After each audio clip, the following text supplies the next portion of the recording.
Next second year जो हमारा topic है वो chi square test of independence से मुतल्लिक एक छोटी सी मज़ीद जो है हमने अमेंडमेंट करनी है, एडजस्टमेंट है, जिसको येट्स करेक्शन कहा जाता है।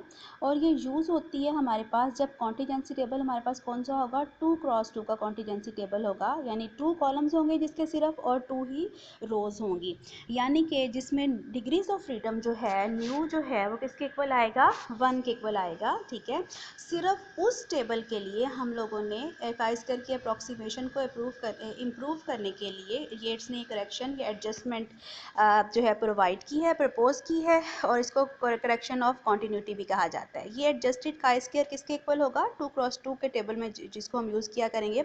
बाकी का फॉर्मूला वही है, लेकिन इसमें आप देखेंगे कि OIJ माइनस EIJ के गिर्द मॉड है, यानी कि इसकी जो भी वैल्यू आएगी उसको हम पॉजिटिव कंसीडर करेंगे और माइनस करना है 0.5 को, और फिर हम लोगों ने उसके बाद होल स्क्वायर लेना है। बाकी का फॉर्मूला वैसे के वैसे रहेगा। ठीक है, तो इसको हम लोग एग्जाम्पल में देख लेते हैं। ठीक है, अब हमारे पास एग्जाम्पल है, an investigation into colour blindness and sex of a person give the following result. Sex है मेल एंड फीमेल, और कलर ब्लाइंडनेस जो है वो colour blind and not colour blind में इसको क्लासीफाई किया गया है।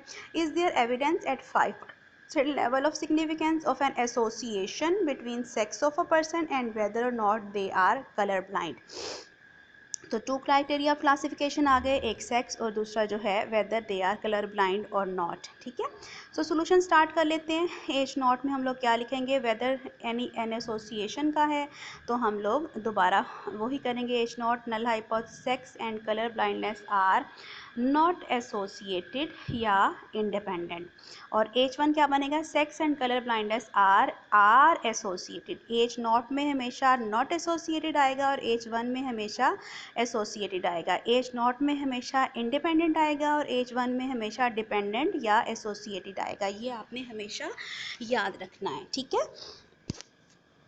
उसके बाद जो है सेकेंड स्टेप आ गया हमारे पास, और वो वही है पहले की तरह। अल्फ़ा इसमें गिवन है खुद ही 0.05, 1 माइनस अल्फ़ा 0.95 आ गया पिछले क्वेश्चन की तरह। टेस्ट स्टेटिस्टिक जो, क्योंकि अब 2x2 का टेबल था हमारे पास, ठीक है, तो हमने टेस्ट स्टेटिस्टिक ये अपनी एडजस्टेड काई स्क्वायर यूज़ किया है। सम है हमारे पास OIJ माइनस EIJ जो है वो मॉड में है, ये स्क्वायर यहाँ पे नहीं आएगा, minus 0.5 whole square divided by EIJ, और फिर सम जो है वो लेने हैं एंड पे।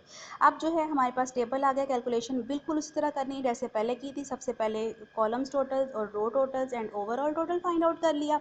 उसके बाद जो है वो हर ऑब्जर्व फ्रीक्वेंसी के अगेंस्ट उसकी एक्सपेक्टेड फ्रीक्वेंसी कैसे फाइंड आउट की। जैसे फॉर एग्जांपल 981 के अगेंस्ट हमने एक्सपेक्टेड फ्रीक्वेंसी कैसे ली है, 981 जिस कॉलम में है उसका टोटल है 1945, वो जिस रो में है उसका टोटल है 1000, उनको मल्टीप्लाई किया और डिवाइड कर दिया ओवरऑल टोटल से, तो हमारे पास एक्सपेक्टेड फ्रीक्वेंसी जो है वो 972.5 आ गई। अब हमने ये OIJ लिख दी कॉलम में, EIJ लिख दी कॉलम में, इनके डिफरेंस लिए और मॉड में लिए, यानी कि अगर नेगेटिव भी आएंगे तो हम उनको पॉजिटिव ही लिखा करेंगे। उसके बाद नेक्स्ट कॉलम में हमने इस कॉलम में से अपने पिछले कॉलम में से 0.5 को माइनस करते गए हैं। 8.5 माइनस 0.5 सबकी वैल्यू हुई 8 आई हुई है। नेक्स्ट में हमने इसका स्क्वायर लेना है, स्क्वायर ले लिया, और नेक्स्ट में जो है वो इस कॉलम को डिवाइड कर दिया एक्सपेक्टेड फ्रीक्वेंसी वाले कॉलम से, जिस तरह हम पिछले क्वेश्चन में कर रहे हैं। तो हमारे पास काई स्क्वायर कैलकुलेटेड की वैल्यू क्या आ गई है, 4.76, इस सारे कॉलम को सम करने से। नेक्स्ट जो है वो हमारा पहले की तरह क्या है, क्रिटिकल रीजन है, और क्रिटिकल रीजन बिल्कुल पहले की तरह दोबारा वैसे ही बनाए। काई स्क्वायर कैलकुलेटेड जो है वो ग्रेटर देन इक्वल्स टू है काई स्क्वायर टैबुलेटेड, और न्यू जो है वो डिग्रीज ऑफ फ्रीडम को शो कर रहा है, और 1 माइनस अल्फा साथ में हम जो टेबल में देखना है हमने। न्यू जो है वो क्या है, R-1 इंटू C-1 है, 2-1 2-1, तो degrees of freedom 1 I, degrees of freedom 1 आई थी, इसीलिए हमने एडजस्टेड काई स्क्वायर यूज़ किया है। ठीक है, तो काई स्क्वायर टैबुलेटेड हमने अब 1 और 0.95 में देखना है। इसको टेबल में जाके हम लोगों ने देखा है तो वैल्यू क्या आई है, 3.84 आई है। सो हमने अब इनको कंपेयर करना है कि काई स्क्वायर कैलकुलेटेड की वैल्यू लिखी और इधर जो है काई स्क्वायर टैबुलेटेड की वैल्यू 3.84 लिखी।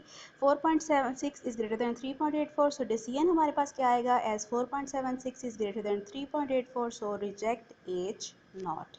एक नॉट रिजेक्ट हो जाएगा क्योंकि कैलकुलेटेड वैल्यू ग्रेटर आई है टैबुलेटेड वैल्यू से।